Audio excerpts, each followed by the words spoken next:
সকাল সকাল দেখা করতে চলে এলাম। বাড়িতে চলছে মনসা পুজো, পুজো চলছে, যাব এখন অঞ্জলি দিতে, তার ফাঁকে তোমাদের সাথে দেখা করতে এলাম। আর আজকে থেকেই দুর্গা পুজোর বাদ্যি বেজে গেল। কি আনন্দ! কার কী হয় জানি না, আমার প্রচণ্ড আনন্দ হয়। দোকানে মালপত্র তোলা একটা অন্যরকম ব্যাপার। যত বয়স বাড়ছে মনে হচ্ছে যেন আনন্দটা তত বেশি করে বাড়ছে। এই রকমই যেন আনন্দে থাকতে পারি, সবাইকে আনন্দে রাখতে পারি, এটাই ঈশ্বরের কাছে প্রার্থনা করি। আর সকালে উঠেছি, তখন বাজে হচ্ছে 4:45। সমস্ত কাজকর্ম সেরে মানে মনসা পুজোর প্রস্তুতিও করে এখন সবে এসে একটু দাঁড়ালাম, তোমাদের সাথে কথা বলছি। এখন যাব হচ্ছে অঞ্জলি দিতে। মেয়েও উঠে গেছে, মেয়ে পড়তে বসেছে। আর আমার কর্তামশাই তো অনেক সকালে বেরিয়ে গেছে।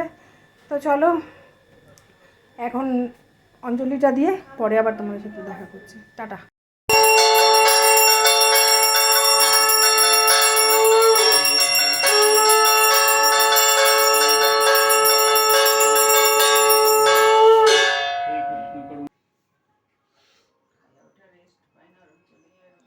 ওম কস্তুরী তিলকং ললাট পটলে বক্ষস্থলে কস্তবং নাসাগ্রবর মুক্তিকং কর কমলে বিনু করে কৃষ্ণ বিজয় কপাল চিরমণি ঈশা সচন্দন গন্ধ পুষ্পং ক্লিং বিজয় বল্লভারি আহা